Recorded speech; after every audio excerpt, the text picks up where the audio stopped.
Hey everybody, it's Trags alongside Jimmy Murphy following a heartbreaking 4-3 overtime loss by the Bruins to the Tampa Bay Lightning. That means the next 3 games potentially, well, first of all, they have to win on Sunday, but now the Bruins are do or die for the rest of this playoff round. They trail 3-1.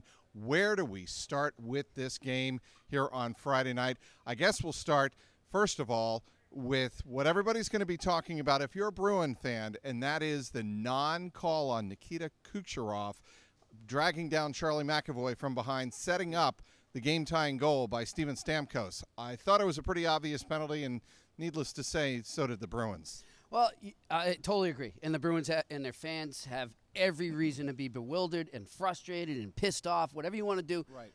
Feel it. But the problem is, this is nothing new.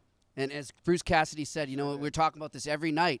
And at what point do you say, okay, I accept that we're going to get these horrible calls every game, and we're going to have to adapt to it? Mm-hmm. And I think that's been one of the Bruins' biggest issues. And look, we're all human. I don't think I'd be able to adapt to it, but they're professional hockey players. They need to learn what the refs are going to call and what they're not. And it's been pretty consistent, horrible calls.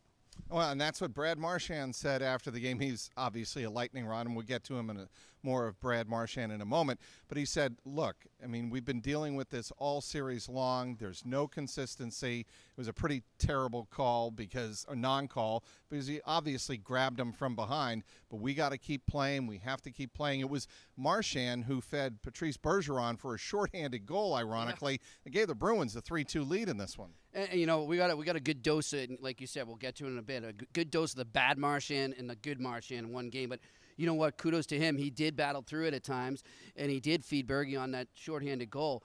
But right now, I just think there's this frustration there. I mean, even when I asked Cassidy, what do you do? What do you tell the players to not harp on it? He then went into a rant again about it, and it's obviously in their heads, and they need to block it out, because if they don't, they're not coming back for a Game 6. I think they have the capability to do it. There's a team that's been resilient, but they need to block that out. So I asked Tampa Bay coach John Cooper, tried to pose it in a way that he would give an answer that would be understandable, and I asked him, Kucherov kept skating behind the net, and he worked hard behind the net, coming up from behind McAvoy, and he said, well, not only that, he didn't think it was a penalty. He thought that Charlie McAvoy just lost his skates. The ice was bad, but I think he knows it's a penalty. What's he going to say there?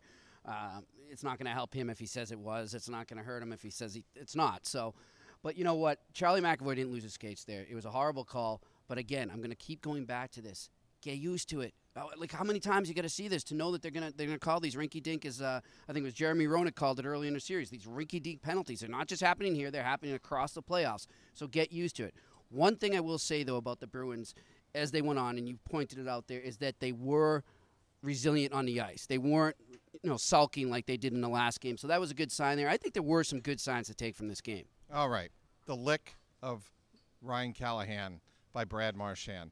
The league, I would assume, is going to look at this because it happened in the first round with the Maple Leafs. We know what happened there. And I think this was a little more egregious. Brad Marchand, after the game, was asked about it, and he said, what do you expect? I was punched 4 times in the face. I know. It's surreal. I'm debating whether to lick you right now, Mike. No, you're not going to do that. I'm not going to do it because I don't want the CLNS Department of Player Safety to review right now. You are so not going to do that right now because it's been a long week.